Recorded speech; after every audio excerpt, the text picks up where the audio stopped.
Hello friend, मैं सुप्रिया स्वागत करती हूँ आपका डिकोड एग्जाम में। फ्रेंड, आज मेडाबल हिस्ट्री की एमसीक्यू सीरीज़ में हम सॉल्व करेंगे सूफी आंदोलन से रिलेटेड टॉप 40 प्रीवियस ईयर्स के क्वेश्चंस को, और इन क्वेश्चंस के एक्सप्लेनेशन के थ्रू हम इस चैप्टर को भी रिवीजन करने की कोशिश करेंगे।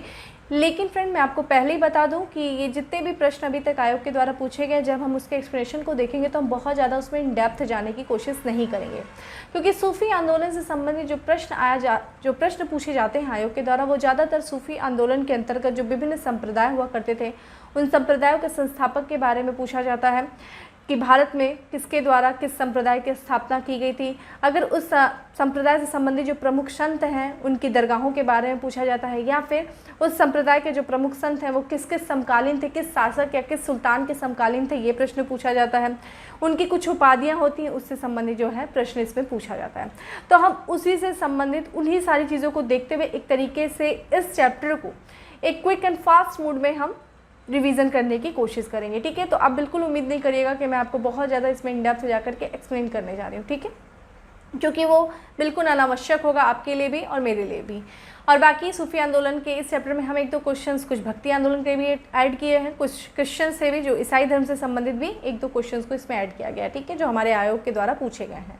चलिए क्लास स्टार्ट करते हैं, और आज का हमारा पहला प्रश्न है, भारत में चिश्तिया सूफी मत को स्थापित किया।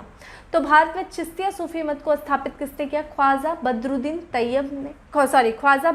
ने, ख्वाजा मैनुद्दीन ने, ख्वाजा अहमद सरहिंदी ने, शेख बहाउद्दीन ज़कारिया ने। तो ये देखा जाए, ये यूपीपीएससी प्री 2002 में ये प्रश्न आया था, तो फ्रेंड इसका आंसर हो जाएगा बी, यानी कि ख्वाजा मैनुद्दीन चिश्ती के द्वारा भारत में चिश्तिया मत को स्थापित किया गया। और बात करें चिश्तिया सूफी मत को जो स्थापित सर्वप्रथम किया गया था, वो अफ़गानिस्तान में हेरात प्रांत में। ठीक है, अफ़गानिस्तान के हेरात प्रांत में किसके द्वारा किया गया था? अबू इस्हाक समी चिश्ती के द्वारा इसकी स्थापना की गई थी। और बहुत सारी किताबों में फ्रेंड एक और नाम मिलता है, ख्वाजा अब्दुल्ला चिश्ती भी नाम मिलता है। ठीक है, तो ये दो नाम मिलते हैं कि जो चिश्तिया सूफी मत को स्थापित किया गया था अफ़गानिस्तान के हेरात प्रांत में।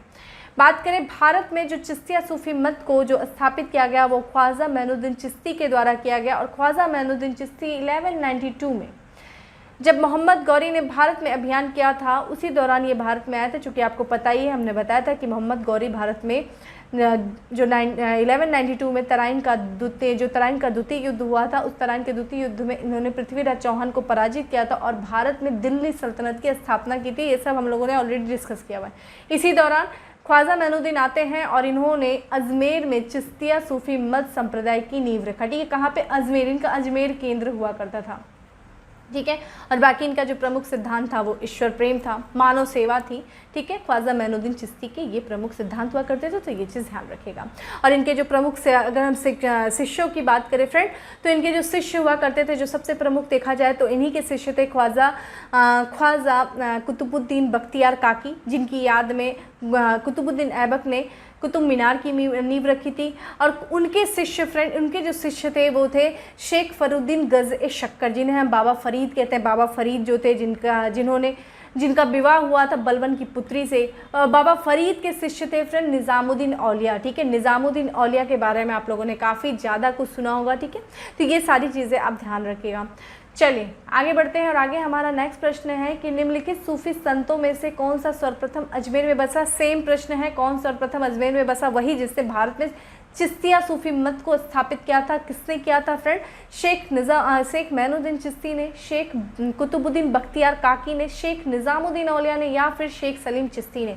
देखा जाए तो ये सारे जो हैं संत, ये सारे जो सूफी संत हैं, ये सभी चिश्ती संप्रदाय से संबंधित है, लेकिन जिन्होंने अजमेर में बसे वो थे मैनुद्दीन चिश्ती थे। ठीक है, इन्हीं के कौन से शिष्य थे फ्रेंड? ये कुतुबुद्दीन बख्तियार काकी इनके शिष्य हुआ करते थे।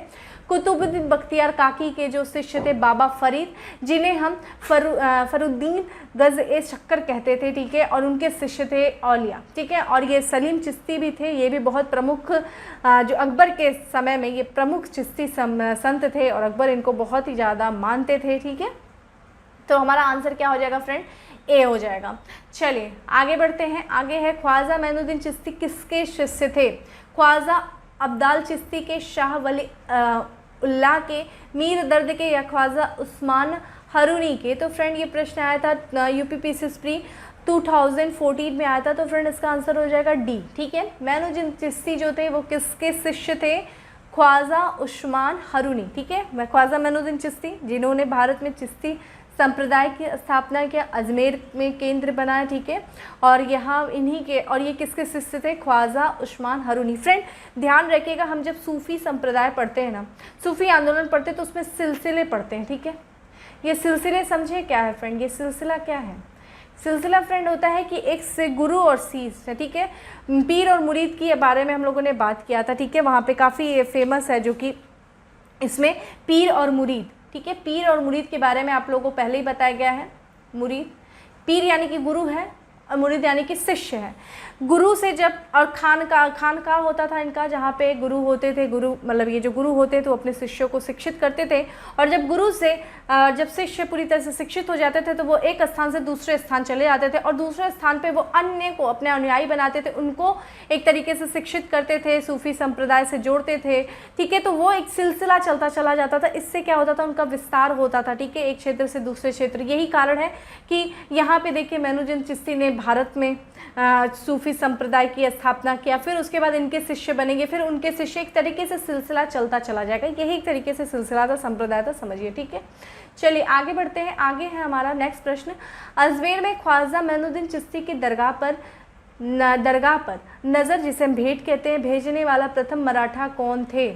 नवाब अली बहादुर, पेशवा बालाजी राव बालाजी राव प्रथम का पुत्र, जिसे जो कि मस्तानी नामक पत्नी से उन्होंने भेजा था, या फिर बी राजा शाहू शिवाजी के पुत्र, पेशवा बालाजी विश्वनाथ, या फिर पेशवा बालाजी राव। तो फ्रेंड इसका आंसर हो जाएगा बी, यानी कि राजा जी साहू जो कि शिवाजी के पुत्र थे, उन्होंने अजमेर के ख्वाजा मैनुद्दीन चिश्ती के दरगाह पर जो नज़र थी भेंट भेजने का, ये प्रथम मराठा थे। बाकी फ्रेंड जो ख्वाजा मैनुद्दीन चिश्ती की जो अजमेर में दरगाह है, यहाँ पे सबसे प्रथम जो था शासक जो था, जो गया था दिल्ली सल्तनत के अंतर्गत, वो था मोहम्मद बिन तुगलक, जिसे हम MBT कहते हैं इन शॉर्ट। ठीक है, इन शॉर्ट में MBT कहते हैं। मोहम्मद बिन तुगलक जो था वो सबसे पहले गया था, ये ध्यान रखिएगा। और अकबर जो है वो 14 बार, ठीक है, ख्वाजा मैनुद्दीन चिश्ती के दरगाह पर 14 बार उसने दर्शन किया था, गए थे वो, और 2 बार वो पैदल यात्रा किया था। ठीक है, एक बार तो चित्तौड़ का जब उसने वो किया था, विजय अभियान किया था, और फिर उसके बाद देखा जाए तो दूसरी बार जब वो गया था तो जब उसको पुत्र की प्राप्ति हुई थी। ठीक है, उसके बाद वो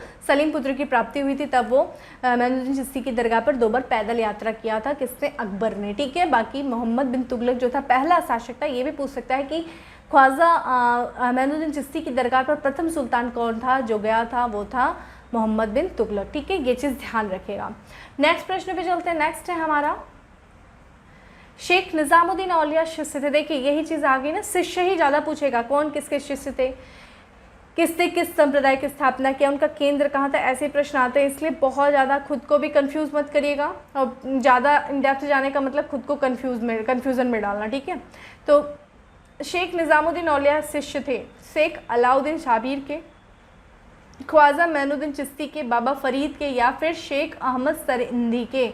तो फ्रेंड इसका आंसर हो जाएगा बी, बाबा फरीद, जिसे हम किस नाम से जानते हैं फ्रेंड? इन्हें हम जानते हैं फरुद्दीन गज़-ए शक्कर। ठीक है, गज़-ए शक्कर जो था इनका पूरा नाम था बाबा फरीद जिनकी पुत्री का, जिनके जो बलबन की पुत्री से इनका विवाह किया गया था, बलबन के दामाद थे। ठीक है, इन्हीं के द्वारा चिश्ती संप्रदाय के जो सबसे लोकप्रिय संत थे निज़ामुद्दीन औलिया के शिष्य थे। ठीक है, निज़ामुद्दीन औलिया जो थे इन्हीं के शिष्य थे। ठीक है, और निज़ामुद्दीन औलिया का फ्रेंड समय की बात करें तो 1236 से लेकर के 1325 माना जाता है। ठीक है, ये इनका समय था, निज़ामुद्दीन औलिया का समय माना जाता है, और यही बाबा फरीद के शिष्य थे। और बाबा फरीद के अन्य शिष्यों के फ्रेंड बारे में बात करें तो अन्य शिष्यों में एक आपके थे अलाउद्दीन साबिर कलियारी थे, और दूसरे जो थे आपके नसरुद्दीन दिल्ली वाला। ठीक है, दहली वाला। ठीक है, चिराग दहली वाला जो थे ये भी इनके शिष्य हुआ करते थे। ठीक है, जो कि ये आप देख रहे हैं यहाँ पे अलाउद्दीन शाबिर हो गए, ये भी इन्हीं के शिष्य थे, बाबा फरीद के ही शिष्य थे। ठीक है, निज़ामुद्दीन औलिया भी बाबा फरीद के शिष्य थे। चलिए, शेख निज़ामुद्दीन औलिया की दरगाह स्थित है फ्रेंड, अभी हम लोगों ने बात किया, आगरा में स्थित है, अजमेर में स्थित है, दिल्ली में स्थित है, फतेहपुर सीकरी में स्थित है। तो फ्रेंड देखा जाए इनकी जो दरगाह स्थित है वो अजमेर में स्थित है, यानी कि बी निज़ामुद्दीन औलिया की, सॉरी फ्रेंड इसका बी नहीं होगा, इनकी जो दरगाह है निज़ामुद्दीन निज़ामुद्दीन औलिया की फ्रेंड दरगाह जो है वो दिल्ली में स्थित है। ठीक है, निज़ामुद्दीन औलिया के लिए से जो आपका देखा जाए इन्हीं की निज़ामुद्दीन औलिया की जो दरगाह है वो दिल्ली में स्थित है। और इन्हीं के पास इनके जो शिष्य थे अमीर खुसरो, फ्रेंड अमीर खुसरो के बारे में हम लोगों ने काफ़ी बात किया है। अमीर खुसरो की भी दरगाह इन्हीं के बगल में, इनके काफ़ी प्रिय शिष्य थे। अमीर खुसरो इनको बहुत ज़्यादा मानते थे और कहा जाता है जैसे ही निज़ामुद्दीन औलिया की मृत्यु की खबर उनको मिलती है, उनकी भी मृत्यु हो जाती है उसी के दूसरे दिन, और फिर उनका जो दफनाया जाता है, उनका जो मकबरा बनाया जाता है अमीर खुसरो का, इन्हीं के बगल में यानी कि दिल्ली में ही इनका भी मकबरा है। ठीक है, और बाकी अजमेर में हम लोगों ने बात ही किया। निज़ामुद्दीन जो आपका चिश्ती हैं, आपका मैनुद्दीन चिश्ती की जो दरगाह है वो देखा जाए तो अजमेर में है। ठीक है, नेक्स्ट है हमारा, नीचे 2 कथन दिए गए हैं, एक को कथन ए और दूसरे को कारण आर है। तो कथन हमारा क्या कह रहा है कि मध्यकाल में संगीत पर संस्कृत में लिखी गई अनेक पुस्तकों का फारसी में अनुवाद किया गया। कारण क्या कह रहा है, आरंभिक चिश्ती सूफी संगीत सभाओं जिसे समा कहा जाता था कि शौकीन थे। फ्रेंड देखा जाए इसका जो आंसर होगा फ्रेंड बी है, क्योंकि इंडिविजुअल दोनों अलग अलग सही हैं, लेकिन कथन बी जो है लेकिन जो कारण है वो कथन ए का कारण बताया गया वो सही नहीं है, दोनों अलग अलग सही हैं। क्योंकि मध्यकाल में देखा जाए तो ये जो मध्यकाल में संगीत पर जो संस्कृत में लिखी गई अनेक पुस्तकों का फारसी में अनुवाद करने का कारण था जो उस तरह के शासक थे मध्यकाल में, उनका स्वयं का कुछ ज़्यादा इंटरेस्ट था। ठीक है, इसको अनुवादित करने के लिए। तो देखा जाए तो अनुवाद जो था खुद शासकों के द्वारा रुचि लेने के कारण बहुत सारे संस्कृत में लिखी गई पुस्तकों का अनुवाद किया गया। इसी दौरान हम देखेंगे जब मोहम्मद गजनवी भारत पे आक्रमण करता है तो बहुत सारी पुस्तकों को वो गजनी लेके जाता है। ठीक है, इसी के दौरान जब आप दिल्ली सल्तनत में फिरोज शाह तुगलक, ठीक है, फिरोज शाह तुगलक रहता है, सिकंदर लोदी रहता है, इन्होंने बहुत सारी पुस्तकों का जो है फारसी में अनुवाद करवाया था।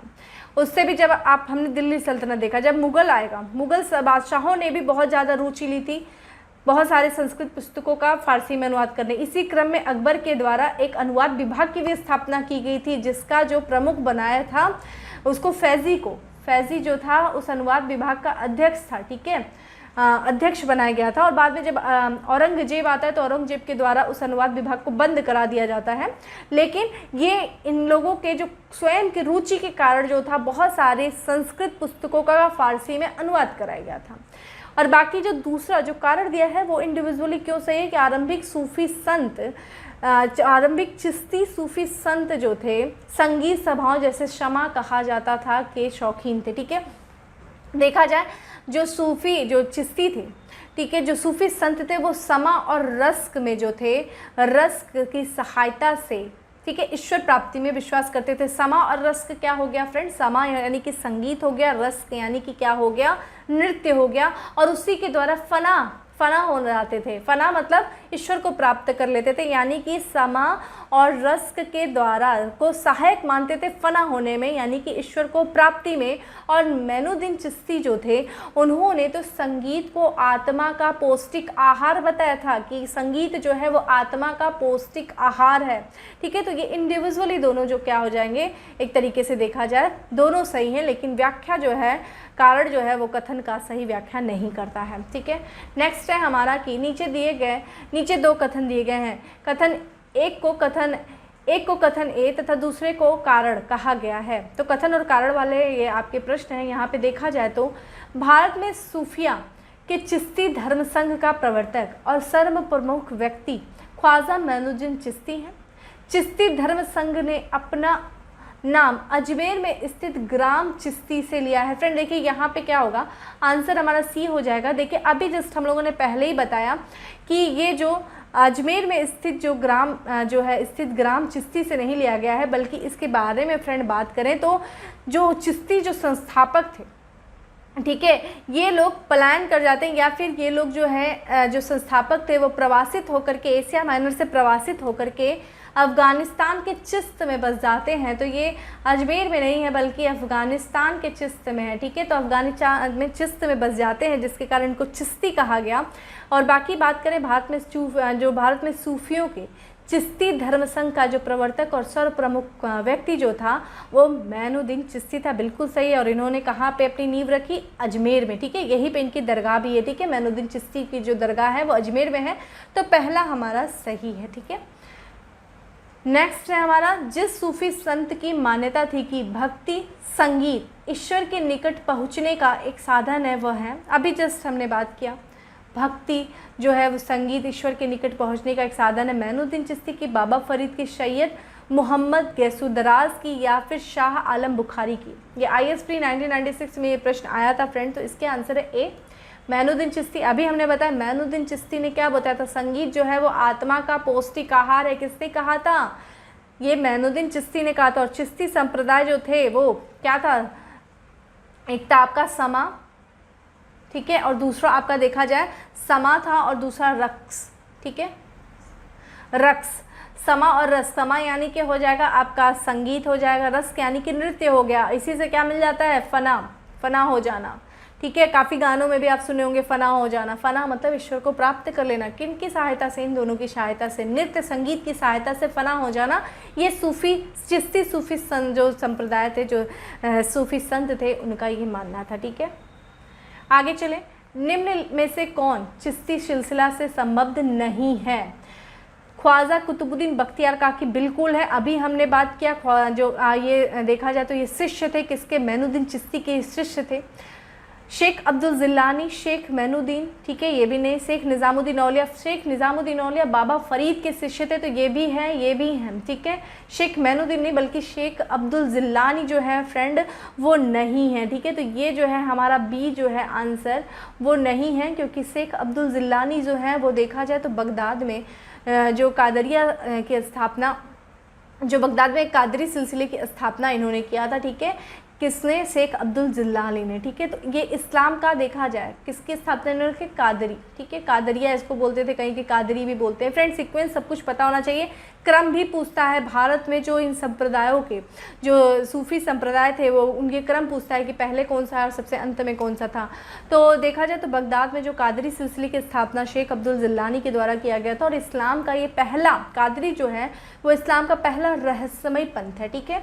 और इसी संप्रदाय के फ्रेंड एक संत हैं जिनका नाम है मियाँ मीर कादरी के, ठीक है। मियाँ मीर के बारे में भी आप लोगों ने सुना होगा। मियाँ मीर जिनके अनुयायी थे कौन? अर्जुन देव, गुरु अर्जुन देव जो थे, जो सिख संप्रदाय के गुरु थे, गुरु अर्जुन देव, इन्हीं मियाँ मीर के, कादरिया संप्रदाय के ही एक संत हैं जिनका नाम है मियाँ मीर। मियाँ मीर के अनुयायी थे गुरु अर्जुन देव, और इन्हीं मियाँ मीर ने अमृतसर के जो मंदिर है उसकी जो नींव रखी थी मियाँ मीर ने रखी थी। मियाँ मीर के एक शिष्य होंगे फ्रेंड जिनका नाम है मुल्ला शाह बख्शी, लिख लीजिए। मुल्ला शाह बख्शी के जो अनुयायी बनेंगे वो दारा सिको, वही दारा सिको जो औरंगजेब का भाई था, ठीक है। तो ऐसे भी प्रश्न आता है कि दारा सिको किस संप्रदाय का, किस सूफी संप्रदाय का अनुयायी था? तो कादरिया संप्रदाय का। किस, उसमें भी किसका था? तो वो मुल्ला शाह बख्शी का था। तो ऐसे ही प्रश्न अर्जुन देव का भी पूछ सकता है। अर्जुन देव जो थे किसको मानते थे, किस संप्रदाय से संबंधित थे? तो कादरिया संप्रदाय को वो मानते थे, ठीक है। उनमें मियाँ मीर के वो अनुयायी हुआ करते थे, ठीक है। ऐसे था। नेक्स्ट है हमारा, नेक्स्ट प्रश्न है, निम्नलिखित में से किसे भारत का सादी कहा गया है? अमीर हसन, अमीर खुसरो, अबू तालिक, कलीम चंद्रभान। ये UPPSC प्री 2013 में ये प्रश्न आया था। तो देखा जाए जो भारत का सादी कहा गया है वो अमीर हसन को कहा गया है, ठीक है। अमीर हसन को, जो कि अमीर हसन ए दहली वाला इनका पूरा नाम है, अमीर हसन ए दहली वाला। और इनकी उच्च गज़लों के कारण, ठीक है, उच्च गज़लों के कारण इनको भारत का सादी कहा गया, ठीक है। चलिए नेक्स्ट है, निम्नलिखित में से किस सुल्तान से निज़ामुद्दीन औलिया ने भेंट करने से इनकार कर दिया? किससे? जलालुद्दीन खिलजी ने। किस सुल्तान से, ठीक है, यहाँ पे पूछा है किस सुल्तान से निज़ामुद्दीन औलिया ने भेंट करने से इनकार कर दिया? जलालुद्दीन खिलजी ने, अलाउद्दीन खिलजी ने, गियासुद्दीन तुगलक ने, या फिर मोहम्मद बिन तुगलक ने? तो फ्रेंड इसका आंसर है बी, यानी कि अलाउद्दीन खिलजी से निज़ामुद्दीन औलिया ने भेंट करने से इनकार कर दिया। फ्रेंड इसके बारे में थोड़ा सा समझ लीजिए। जो निज़ामुद्दीन औलिया जो थे वो चिश्ती संप्रदाय के संत थे, ठीक है, चिश्ती संप्रदाय के सूफी संत थे। और चिश्ती संप्रदाय की कुछ सिद्धांत थे, जैसे कि ये निजी संपत्ति के खिलाफ होते थे। चिश्ती संप्रदाय के जो संत थे वो निजी संपत्ति के खिलाफ होते थे और वो निजी संपत्ति को आध्यात्मिक विकास में बाधक मानते थे। वो सुल्तानों से, राजनीति से, सरकारी सेवाओं से स्वयं को बहुत दूर रखते थे, बहुत अलग रखते थे। वो सादगी का जीवन जीते थे, दरिद्रता का जीवन जीते थे, ठीक है। और देखा जाए तो वो किसमें विश्वास करते थे? समा में। वो घूमते थे, फिरते थे, मस्त रहते थे, गाना गाते थे, नृत्य करते थे और वो ईश्वर को प्राप्ति करने में समा को ही माध्यम मानते थे, ठीक है। समा से फना होने को वो अपना एक आधार मानते थे। तो इस कारण से देखा जाए तो अलाउद्दीन खिलजी ने जब निज़ामुद्दीन औलिया से अनुमति मांगी उनसे मिलने, तो निज़ामुद्दीन औलिया ने क्या कहा? मेरे मकान में 2 दरवाजे, अगर एक दरवाजे से जो है सुल्तान अंदर आएगा तो मैं दूसरे दरवाजे से बाहर चला जाऊंगा। यही निज़ामुद्दीन औलिया है जिनके गियासुद्दीन तुगलक से अच्छे संबंध नहीं थे। कहा जाता है कि इनकी लोकप्रियता बहुत ज़्यादा बढ़ गई थी, हिंदू मुस्लिमों सब में इनकी लोकप्रियता बहुत ज़्यादा बढ़ गई थी, जिससे गियासुद्दीन तुगलक, जो कि दिल्ली सल्तनत के अंतर्गत तुगलक वंश का संस्थापक है, वो इनकी लोकप्रियता से इतना जलने लगता था कि जब वो बंगाल अभियान से वापस आ रहा था तो निज़ामुद्दीन औलिया को उसने क्या बोला था कि मेरे दिल्ली पहुंचने से पहले आप दिल्ली को छोड़ देना। तो इन्होंने क्या कहा था? हुजूर दिल्ली दूर है, ठीक है, अभी दिल्ली बहुत दूर है, पहले दिल्ली तो पहुँचे। और सच में ऐसा माना जाता है कि शायद इनको पता चल गया था कि वो उनके लिए दिल्ली दूरी हो जाए, क्योंकि गियासुद्दीन तुगलक जब रास्ते में लौट रहा होता था तो उसकी मृत्यु हो जाती है, ठीक है। तो इस तरीके से इनके इस संबंध था। तो आपको ये थोड़ा बहुत पता होना चाहिए कि कौन से संप्रदाय की कौन कौन सी मान्यताएं थी, ठीक है। क्लास में तो मैंने इन डेप्थ बहुत ये सारी चीज़ें बताई हैं, थोड़ा सा सिद्धांत अगर आपको पता होगा तो आप चीज़ें रिलेट भी कर लेंगे, ठीक है। चलिए नेक्स्ट पढ़ते हैं। कौन सूफी संत महबूब ए इलाही कहलाता था? महबूब ए इलाही कौन कहलाता था? ख्वाजा मोइनुद्दीन चिश्ती, बाबा फरीद, कुतुबुद्दीन बख्तियार काकी या फिर शेख निज़ामुद्दीन औलिया? ये यूपी पीसीएस प्री 2014 में आया था। तो कौन सा कहलाता था? ये कहलाता था शेख निज़ामुद्दीन औलिया को महबूब इलाही कहा जाता था, यानी कि ईश्वर का प्रिय, ठीक है, ईश्वर का प्रिय। और इनको एक और नाम से जाना जाता था फ्रेंड, इनको जाना था सुल्तान उल औलिया, ठीक है, सुल्तान उल औलिया यानी कि संतों का राजा, ठीक है, सुल्तान उल औलिया।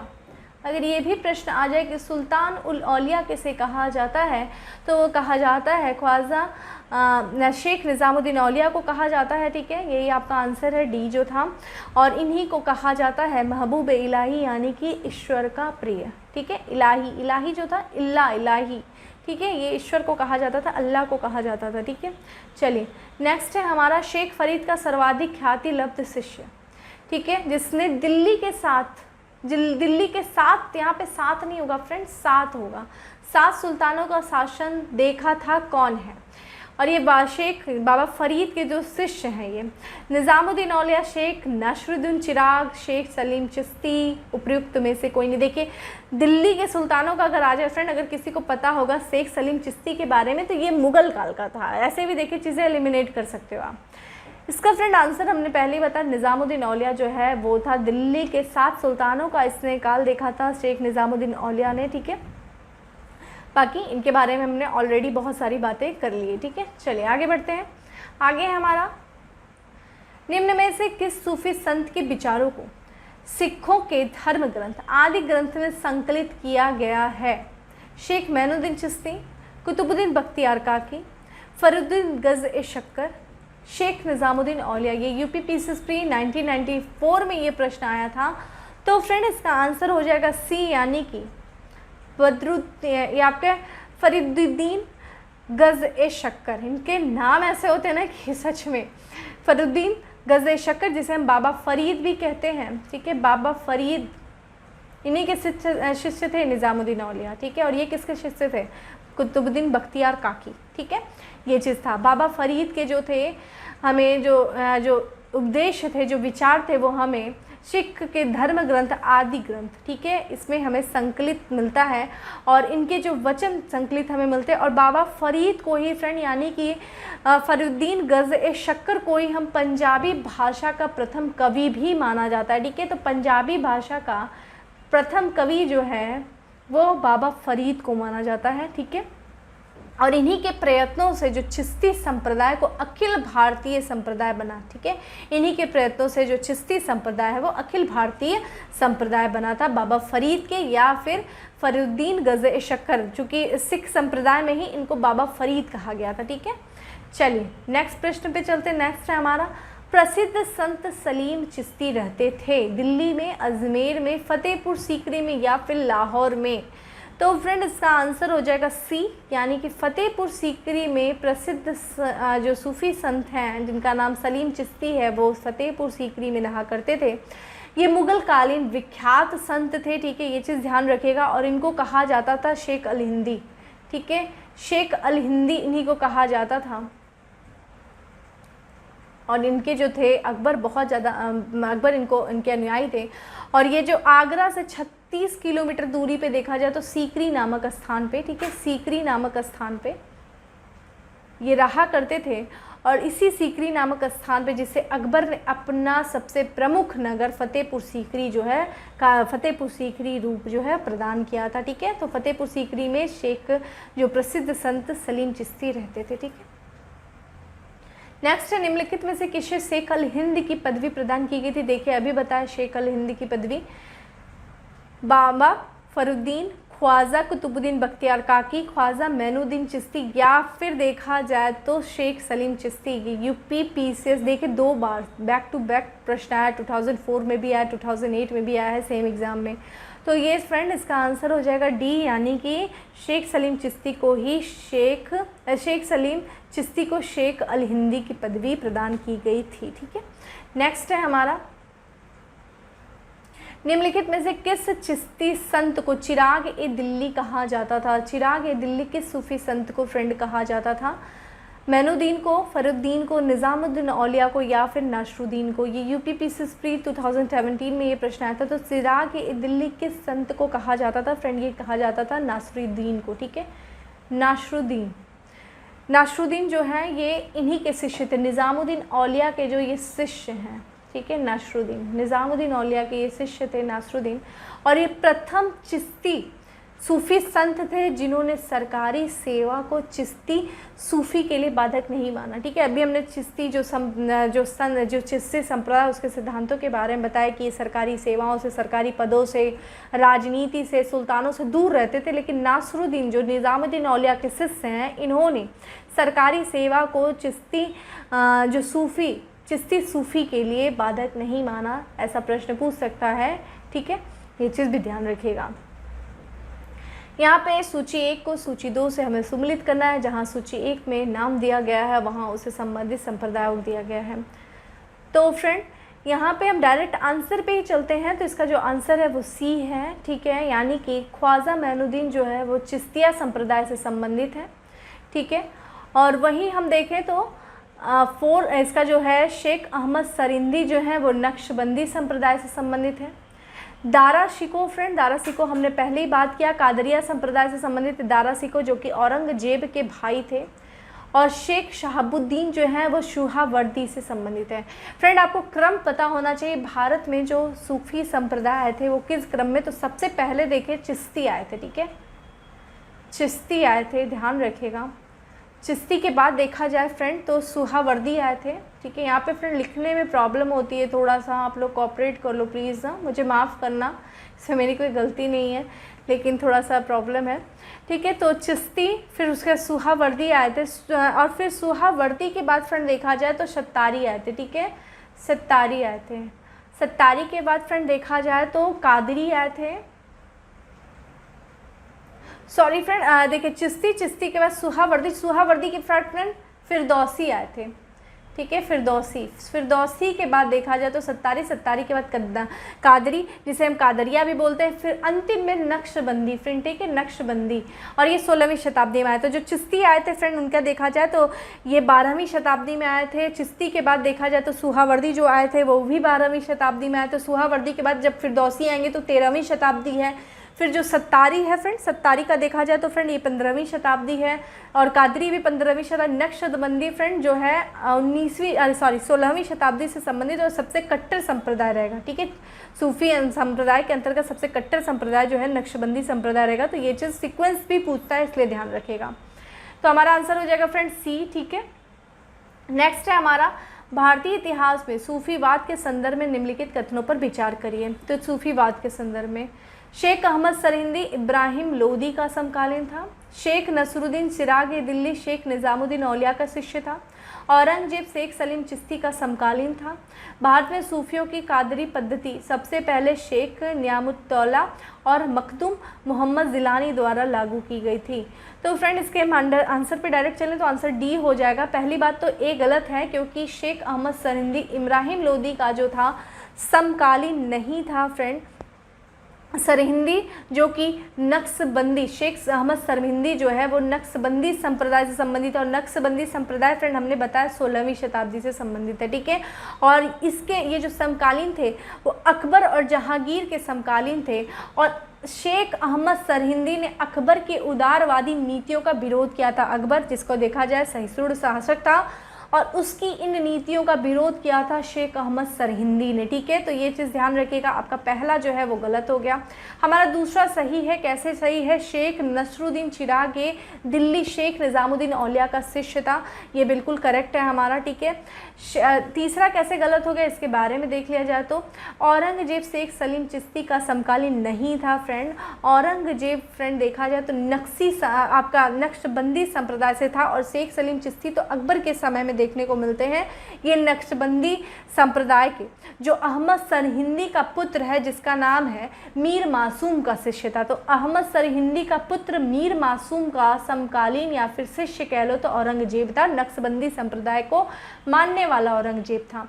अंत में है, भारत में सूफियों की कादरी पद्धति सबसे पहले शेख नियामुत्तौला और मखदूम मोहम्मद जिलानी द्वारा लागू की गई थी। तो ये भी करेक्ट है, ठीक है। कादरी फ्रेंड, कादरिया जो थे 15वीं शताब्दी में भारत में आए थे, और इन्होंने उच्च में अपना क्षेत्र बनाया था। उच्च में देख लिया जाए तो जो सैयद आपका नाम दिया है यहाँ पे शेख नियामुत्तौला और मखदूम मोहम्मद जिलानी द्वारा लागू की गई थी, ठीक है। चलिए, हठ योग के संदर्भ में निम्नलिखित कथनों में से कौन सा सही है? हठ योग नाथपंथियों द्वारा अपनाया गया। हठ योग क्रिया को सूफी संतों ने भी अपनाया था। तो फ्रेंड इसका आंसर हो जाएगा सी, बिल्कुल सही है। हठ योग नाथपंथियों द्वारा अपनाया गया था। नाथ पंथ के फ्रेंड संस्थापक थे गुरु मस्तेंद्रनाथ, ठीक है। गुरु जो है मस्तेंद्रनाथ जो है वो नाथपंथी संप्रदाय के संस्थापक थे। और ये यानी कि मस्तेंद्रनाथ और इनके शिष्य गोरखनाथ जो हैं, इन्होंने जो है मिल करके योग परंपरा जो कि हठ योग परंपरा की नींव रखी थी, ठीक है। तो गोरखनाथ और आपके ये मस्तेंद्रनाथ इन लोगों ने मिल करके हठ योग परंपरा की नींव रखी थी। तो ये हमारा ये चीज़ सही हो जाएगा, ठीक है। हठ योग क्रियाओं को सूफी संतों ने भी मान्यता दिया, बिल्कुल दिया था। जो सत्तारी सिलसिले के सूफी संत हैं जिनका नाम था मोहम्मद गौश, ठीक है। संत मोहम्मद गौश ग्वालियरी, इनकी पुस्तक है जिनका नाम है, फारसी की पुस्तक है जिसका नाम है बहर अल हयात, ठीक है। बहर अल हयात में इन्होंने हठ योग का जो है हठ योग क्रियाओं का काफ़ी चित्रण किया गया है उनके द्वारा, गौस के द्वारा, ठीक है। तो ये भी चीज़ सही है, यानी कि बी भी हमारा सही है। चलिए नेक्स्ट हमारा निम्नलिखित कथनों पर विचार करिए। संत निम्बार्क, ठीक है, निम्बकाचार्य, हम लोगों ने भक्ति आंदोलन में पढ़ा था तो निम्बकाचार्य के बारे में पढ़ा था। तो संत निम्बकाचार्य अकबर के समकालीन थे। संत कबीर शेख अहमद सरहिंदी से अत्यधिक प्रभावित है। देखिए फ्रेंड, ये दोनों ही कथन दोनों ही गलत है, ठीक है। ये भी गलत है, ये भी गलत है, आंसर डी है। क्योंकि बात करें संत निम्बकाचार्य, फ्रेंड संत निम्बकाचार्य 12वीं सदी के थे, ठीक है। अकबर देखा जाए तो 16वीं सदी में है, और ये 12वीं सदी में रामानुजाचार्य के समकालीन थे। और इन्हें निम्बकाचार्य को फ्रेंड हम लोगों ने अच्छे से बात किया था, इन्हें कृष्ण के सुदर्शन चक्र का अवतार माना जाता है। और इन्होंने कृष्ण की भक्ति की, और इनके द्वारा सनक संप्रदाय, ठीक है, सनक संप्रदाय की स्थापना किया गया था निम्बकाचार्य के द्वारा। इन्होंने द्वैतवाद जो था सिद्धांत दिया था, इसके बारे में भी हम लोग बात किया था, ठीक है। इसके बारे में भी हम लोगों ने बात किया था। और बाकी बात करें संत कबीर की फ्रेंड, तो संत कबीर का समय देख लीजिए क्या है, ये थोड़ा सा आप लोग देखना इसके बारे में। संत कबीर का समय देख लीजिए, दो इनके समय को लेकर के फ्रेंड थोड़ा सा विवाद है। हाँ, लेकिन अगर इसमें समय देखा जाए तो एक जगह 1398 लिखा है और 1518 लिखा है, और एक जगह लिखा है 1440 से लेकर के 1500 लगभग अप्रॉक्स 18 ऐसे ही माना जाता है। तो 1398 से लेकर के 1518, कहीं 1440 से लेकर के 1518 दो समय माने गए। और वहीं अगर हम शेख अहमद सरहिंदी, इनका जो समय काल देख लीजिए, ये बिल्कुल सही है, 1564 से लेकर के 1624। तो देखा जाए सरहिंदी तो बाद में आए हैं, तो कैसे प्रभावित हो सकते हैं, ठीक है। तो ये चीज़ जो है ये भी गलत हो गई, ये भी गलत हो गया, ठीक है। नेक्स्ट है हमारा, निम्नलिखित संतों में से कौन सूफी थे? रहीम, निज़ामुद्दीन औलिया, मैनुद्दीन चिश्ती या फिर रस खान। तो फ्रेंड इसका जो आंसर हो जाएगा वो हो जाएगा सी, यानी कि 2 और 3। निज़ामुद्दीन औलिया ये भी सूफी संत थे, और मैनुद्दीन चिश्ती ये भी सूफी संत थे। रहीम, रस खान, रहीम तो फ्रेंड आप इनके बारे में देखा जाए तो बाद में ये लोग तो वो थे, एक तरीके से विद्वान थे, तो ये नहीं है, सूफी संत नहीं थे। बाकी देखा जाए निज़ामुद्दीन औलिया, मैनुद्दीन चिश्ती जो है ये सब चिश्ती संप्रदाय से संबंधित जो हैं वो संत थे। नेक्स्ट है हमारा, निम्नलिखित सूफीवाद के सिलसिलों में कौन संगीत के विरुद्ध था? चिश्तिया, सुहावर्दी, कादरिया या फिर नक्शबंदी। फ्रेंड हमने बताया नक्शबंदी सबसे कट्टर संप्रदाय था, ठीक है। नक्शबंदी की बात करें फ्रेंड तो इसकी जो स्थापना की गई थी वो बगदाद में किया गया था। किसके द्वारा किया गया था? बहाउद्दीन नक्शबंदी के द्वारा, ठीक है। बहाउद्दीन नक्शबंदी, ठीक है, नक्शबंदी के द्वारा जो है इसकी स्थापना की गई थी बगदाद में। कब किया गया था? लगभग 1317 से लेकर के जो माना जाता है समय 1398, ठीक है, ये समय माना जाता है, ठीक है। इनके द्वारा जो है नक्शबंदी संप्रदाय की नींव रखी गई थी। और जो नक्शबंदी संप्रदाय है फ्रेंड वो देखा जाए उसके बारे में तो ये बहुत कट्टर था। और दूसरी चीज़ था ये शरीयत कानून पर जो है वो काफ़ी ज़्यादा बल देता था, शरीयत कानून को मानता था, ठीक है।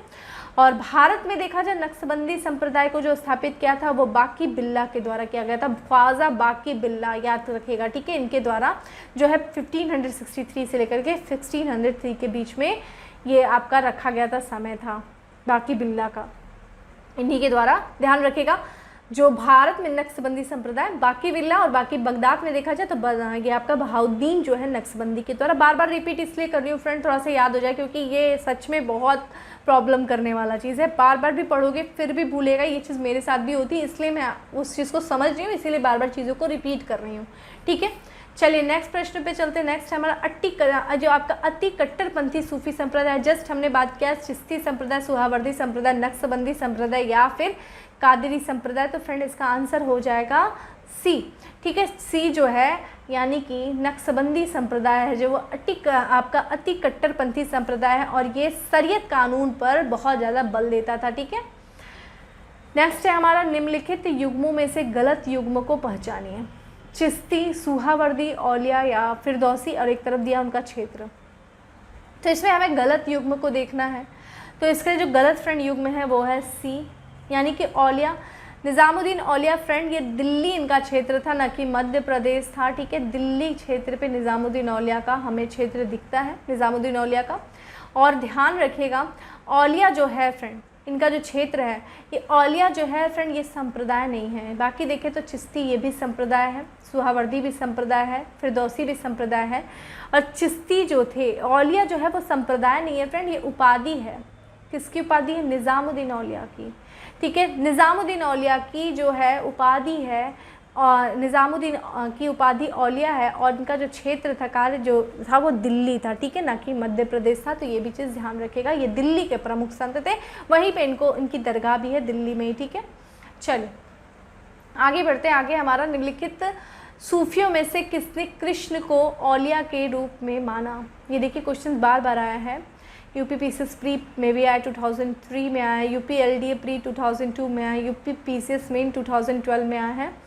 तो फ्रेंड किसने इसमें से किसने कृष्ण को औलिया के रूप में माना? शाह मोहम्मद गौस, शाह अब्दुल अजीज़, शाह वलीउल्लाह या फिर ख्वाजा मीर दर्द। तो फ्रेंड इसका आंसर हो जाएगा ए, शाह मोहम्मद गौस ने कृष्ण को औलिया के रूप में माना, ठीक है। इन्होंने देखा जाए तो जो ये थे सत्तारी, ये इनके बारे में बात करें तो ये सत्तारी जो संप्रदाय है, सत्तारी संप्रदाय के प्रमुख जो संत थे ठीक है। मोहम्मद गौस, इनका जो क्षेत्र फ्रेंड, जो इनका कार्य क्षेत्र था वो बंगाल था, बंगाल कह लीजिए, जौनपुर है और दक्कन है, ठीक है, दक्कन, ये इनका कार्य क्षेत्र था।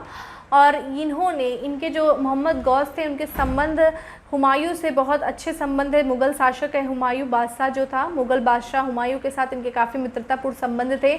और इन्होंने ये जो सत्तारी संप्रदाय था, जो सत्तारी सूफी संप्रदाय था, इन्होंने हिंदू मुस्लिम धार्मिक विचारों को साम्यता दिखा करके उन्हें निकटता लाने का प्रयास किया। तो उन्होंने बोला कि हिंदू और मुस्लिम के जो धार्मिक विचार है वो काफ़ी मिलते जुलते हैं और इसी कारण इन्होंने इन दोनों ही धर्मों के बीच में निकटता लाने का प्रयास किया था। किसने? सत्तारिया ने। ठीक है, चलिए नेक्स्ट प्रश्न पे चलते। नेक्स्ट है हमारा, शेख बहाउद्दीन ज़कारिया किस संप्रदाय के थे?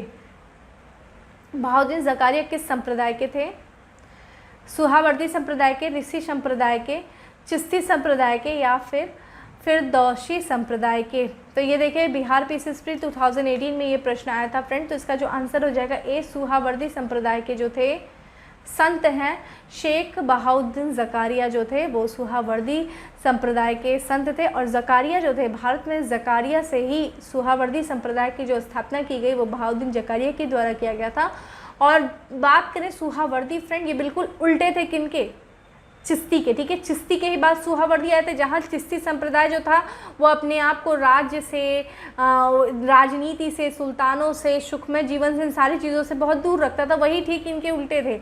ये क्या करते थे, इनको देखा जाए ये जो संत इनके हुआ करते थे वो सुखमय जीवन पर बल देते थे। ये धन संपत्ति को साधन, जो धन संपत्ति है उसको जो है धन का, जो साधना का बाधक नहीं मानते थे। सुल्तानों से इनके संबंध हुआ करते थे, दरबार में जाया करते थे। ये कई ऐसे संत थे जो दरबार में कुछ पदों पे भी नियुक्त किए गए थे। तो ऐसे इनके चीज़ें थी। ठीक है, चलिए नेक्स्ट बढ़ते हैं। निम्नलिखित में से किसका संबंध सूफीवाद से नहीं है? उलेमा, खान का, शेख समा। तो फ्रेंड ये उलेमा नहीं है। उलेमा देखा जाए तो ये इस्लामिक धार्मिक कानून का प्रमुख होता है। ठीक है, उलेमा धार्मिक कानून का प्रमुख होता है। बाकी खानका, जहाँ पे देखा जाए पीर और मुरीद, जो पीर यानी कि जो गुरु होते थे वो खानका में रहते थे। शेख है समा, जो कि संगीत। ठीक है, समा से क्या हो जाता है? फना हो जाना। ठीक है, यानी कि ईश्वर को प्राप्त कर लेना। तो आंसर हमारा क्या हो जाएगा? उलेमा। चलिए नेक्स्ट है हमारा, कृष्ण जीवन परक प्रेम वाटिका काव्य की रचना किया था। तो कृष्ण से जीवन की पंक्तियों से संबंधित एक प्रेम वाटिका काव्य है, उसकी रचना किसके द्वारा की गई थी? बिहारी ने, सूरदास ने, रसखान ने या फिर कबीर ने? ये IS प्री 1996 में ये प्रश्न आया था। तो फ्रेंड इसका आंसर हो जाएगा सी, यानी कि रसखान के द्वारा प्रेम वाटिका की जो है वो रचना की गई थी। इनकी अन्य रचनाओं में देखा जाए तो सुजान रसखान भी है। ठीक है, सुजान रसखान जो है इनकी अन्य रचना है। नेक्स्ट है हमारा, निम्नलिखित में से एक भक्ति आंदोलन से जुड़ा नहीं है? वल्लभाचार्य, चैतन्य, गुरु नानक, अमीर खुसरो। फ्रेंड अमीर खुसरो जो है वो भक्ति आंदोलन से नहीं जुड़ा है। ठीक है, अमीर खुसरो निज़ामुद्दीन औलिया के शिष्य थे। ये काफ़ी महान विद्वान और कवि हुआ करते थे। इन्होंने दिल्ली के 8 सुल्तानों के काल देखे थे। कौन कौन से थे? वो बलबन से लेकर के गयासुद्दीन तुगलक तक के समय को देखा था। इनको कहाँ दफनाया गया? निज़ामुद्दीन औलिया के बगल में इनकी भी दरगाह है, अमीर खुसरो की। ठीक है, खड़ी बोली के जनक देखा जाए तो ये इन्होंने बहुत सारी चीज़ें, इनका योगदान रहा है बहुत सारी चीज़ों का। ठीक है, दिल्ली सल्तनत के अंतर्गत जो प्रथम कवि जिनका जन्म भारत में हुआ, ये सब अमीर खुसरो से संबंधित बातें हम लोगों ने बहुत सारी की हुई हैं। ठीक है, तो एक बार पीछे भी जितनी वीडियोज़ हैं उनको भी देखते हुए चलिए, तो आपका ये सारी चीज़ें एक साथ कवर होती चलेंगी। चलिए नेक्स्ट बढ़ते। नेक्स्ट है हमारा, 12 मासा की रचना किसने की? 12 मासा की रचना अमीर खुसरो ने की, इसामी ने की, मलिक मोहम्मद जायसी ने की या फिर रसखान ने की? तो आंसर हो जाएगा फ्रेंड सी, मलिक मोहम्मद जायसी ने 12 मासा की रचना की थी। और ये इन्हीं के द्वारा, जो मलिक मोहम्मद जायसी के द्वारा जो पद्मावत लिखी गई है, पद्मावत, ये पद्मावत का ही एक भाग है। कौन सा? 12 मासा। तो पद्मावत जो है, आपने काफ़ी पद्मावती के बारे में भी, रानी पद्मावती के बारे में आपने सुना होगा। तो जो पद्मावत है कई भागों में बटा हो, तो पद्मावत का ही एक भाग है फ्रेंड 12 मासा। ठीक है, 12 मासा जिसकी रचना किसने की है? मलिक मोहम्मद जायसी ने किया है। और इनकी अन्य रचनाओं की बात करें तो फ्रेंड इनकी अन्य रचनाओं है अखरावट। ठीक है, अखरावट जो है ये भी मलिक मोहम्मद जायसी के द्वारा किया गया। आखिरी कलम, आखिरी कलम जो है ये भी मलिक मोहम्मद जायसी के द्वारा की गई, ठीक है, इसकी भी रचना, ये सब लिख लीजिए, सब प्रश्न जरूर पूछते हैं, ठीक है। चलिए हम नेक्स्ट प्रश्न पे चलते हैं। नेक्स्ट है हमारा सूची 1 को सूची 2 से हमें सम्मिलित करना है, जहाँ एक तरफ नाम दिए गए हैं, वहाँ दूसरी तरफ उनसे संबंधित कुछ रचनाएं हैं। तो फ्रेंड इस पर डायरेक्ट हम आंसर पे चलते हैं। आंसर जो है बी हो जाएगा, यानी कि मुल्ला दाऊद जो है चंदायन से संबंधित है। दामोदर कवि जो है देखा जाए तो इन्होंने जिसकी रचना किया वो था पद्मावती कथा की। सोमनाथ ने आसिका की और अमीर खुसरो ने राग विभोर की, ठीक है। इन्होंने, सॉरी फ्रेंड इसका एक चीज़ गलत हो गया, सोमनाथ के द्वारा जो किया गया था वो किया गया था राग विभोर की और अमीर खुसरो ने आसिका की थी, ठीक है। तो ये चीज़ ध्यान रखिएगा, ये हमारा आंसर हो जाएगा बी। चलिए आगे बढ़ते हैं। आगे है प्रतिवर्ष प्रसिद्ध सूफी संत हाजी वारिस अली शाह की मज़ार पर मेला लगता है। तो हाजी वारिस अली शाह जो है उनकी मज़ार कहाँ पे स्थित है? फतेहपुर सीकरी में, कलियर में, देवा शरीफ में या फिर गढ़मुक्तेश्वर में। तो फ्रेंड इसका आंसर हो जाएगा देवा शरीफ। देवा शरीफ कहाँ है फ्रेंड? लखनऊ के बाराबंकी में है ये देवा शरीफ। यहीं पे प्रतिवर्ष जो है सूफी संत हाजी वारिस अली शाह की मज़ार पर मेला लगता है। जो लोग वहाँ के होंगे वो लोग गए भी होंगे, ठीक है। बहुत वहाँ भीड़ लगती है, काफ़ी अच्छा है। तो अगर जो लोग वहाँ से हैं जाइए, वहाँ पे विज़िट करिए, काफ़ी अच्छा है वहाँ पे। तो ठीक है, तो ये चीज़ ध्यान रखिएगा। बाराबंकी, ठीक है, बाराबंकी उत्तर प्रदेश के बाराबंकी में है, ठीक है, लखनऊ के पास में है। नेक्स्ट है हमारा क्राइस्ट का जन्म हुआ जेरूसलम में, बेथलेहम में या फिर लंदन में या फिर बेबीलोन में। ये MPPSS प्री 1995 में ये प्रश्न आया था फ्रेंड। तो इसका आंसर हो जाएगा बी। बेथलेहम में जो है माना जाता है कि ईसा मसीह, जिसे हम जीसस क्राइस्ट कहते हैं, 4वीं शताब्दी ईस्वी पूर्व में यहूदिया, ठीक है, यहूदिया प्रांत के बेथलहेम में जो है इनका, बेथलहेम नामक नगर में इनका जन्म हुआ था, ठीक है। आगे बढ़ें। ईस्टर त्यौहार के पीछे ईसाइयों की भावना है। इस दिन ईसा ने उपदेश दिया, ईसा ने संसार से विदा ली, ईसा नाजरत में गए, इस दिन ईसा पुनर्जीवित हुए। तो फ्रेंड इसका जो आंसर हो जाएगा 36 का वो है डी, कि इस दिन ईसा जो है पुनर्जीवित हुए। इनके बारे में माना जाता है कि ईसा मसीह जिस दिन सूली पर चढ़ाया गया उसी के तीसरे दिन जो है वो जीवित हो गए, ठीक है। तो इसी दिन की याद में जो ईसाइयों में ईस्टर त्यौहार को मनाया जाता है, ठीक है। नेक्स्ट है कौन से ईसाई संत पशु पक्षियों से प्रेम के लिए विख्यात थे? तो ईसाई संत जो थे वो पशु पक्षियों से वो प्रेम करते थे। सेंट पॉल, सेंट थॉमस, असीस, सेंट फ्रांसिस, सेंट पीटर। तो फ्रेंड इसका आंसर जो हो जाएगा वो सी, यानी कि असीसी के संत फ्रांसिस जो हैं वो ईसाई संत हैं जो पशु पक्षियों से बेहद प्रेम किया करते थे, उनके लिए काफ़ी विख्यात थे, ठीक है। नेक्स्ट है हमारा ईसाइयों का गुड फ्राइडे क्यों मनाया जाता है? ईसा मसीह की मृत्यु हुई थी, ईसा मसीह का जन्म हुआ था, ईसा मसीह को सूली पर चढ़ाया गया था, ईसवी सन का प्रारंभ हुआ था। तो फ्रेंड इसका जो आंसर हो जाएगा सी हो जाएगा, यानी कि ईसा मसीह को सूली पर जिस दिन चढ़ाया गया था उसी दिन हमें गुड फ्राइडे को ये मनाते हैं। बाइबल के अनुसार माना जाता है कि ईसा मसीह को शुक्रवार को, ठीक है, फ्राइडे शुक्रवार को जो है सूली पर चढ़ाया गया था बाइबल के अनुसार। और इसी देखा जाए तो इसीलिए ईसाइयों में गुड फ्राइडे जो है वो मनाया जाता है। नेक्स्ट है निम्नलिखित में से कौन सूफीवाद की चिश्तिया शाखा का संस्थापक है? सूफीवाद की चिश्तिया शाखा का जो है सूफीवाद की चिश्तिया शाखा का संस्थापक है शेख मुहिउद्दीन, शेख ज़ियाउद्दीन, अबू ज़ीवा, ख्वाजा अबू अब्दाल, ख्वाजा बहाउद्दीन। ये झारखंड पीसीएस प्री 2016 में आया था। तो देख लीजिए फ्रेंड वही प्रश्न आ गया, तो इसका आंसर हो जाएगा, देखिए यहाँ पे सी दिया हुआ है, ठीक है। ख्वाजा अबू अब्दाल जो हैं वो हम माना जाता है कि चिश्तिया शाखा के संस्थापक थे, ठीक है। तो फ्रेंड इस तरीके से था हमारा सूफ़ी आंदोलन से संबंधित जितने भी प्रश्न आए थे उनके एक एक करके हम लोगों ने डिस्कशन किया। थोड़ा सा ये चैप्टर अपने आप में थोड़ा सा टफ भी है, और देखा जाए जो नाम है वही हमें कंफ्यूज करते, तो नाम को थोड़ा बार बार देखा करो, क्योंकि मुझे भी बहुत बार भूल जाता है, चाहे जितनी बार भी मैं पढ़ी हूँ, चाहे जितनी बार भी मैं पढ़ाती हूँ, मैं फिर भी भूलती हूँ। इसलिए मैं अपना जो एक्सपीरियंस है आपसे शेयर कर रही हूँ फ्रेंड, उसको जितनी बार देखोगे, और एक प्रश्न पूछ लेता है वो डायरेक्ट ही पूछता है, तो फ्रेंड उसको बार बार देखना, एग्ज़ाम के समय 1-2 बार और देख लेना, ताकि ये से संबंधित जो जो भी प्रश्न है वो आपके गलत ना हो, ठीक है। बाकी पीछे की वीडियो साथ में देखते चलो। अब हमारे जो है भक्ति आंदोलन चैप्टर कंप्लीट हो गया, अब हम मुगल में प्रवेश करेंगे। अब मुगल चैप्टर को स्टार्ट करेंगे। मुगल चैप्टर से संबंधित जितने भी प्रश्न आयोग के द्वारा पूछे गए उन्हें एक एक करके हम डिस्कस करेंगे, ठीक है फ्रेंड। बाकी मैं आपसे बार बार कहती हूँ कि अगर सेशन अच्छा लग रहा है तो प्लीज़ लाइक करें, ज़्यादा से ज़्यादा शेयर करें, और प्लीज़ जिन दोस्तों को ये सेशन नहीं अच्छा लगा है प्लीज़ कमेंट बॉक्स में ज़रूर इस बात को मेंशन करें कि उन्हें वो सेशन क्यों नहीं अच्छा लगा, ताकि नेक्स्ट टाइम से इम्प्रूव किया जा सके। इट्स माई हम्बल रिक्वेस्ट, ठीक है। बाकी हम आपको फिर नेक्स्ट सेशन में मिलेंगे, तब तक के लिए bye, have a good day, stay safe and stay happy.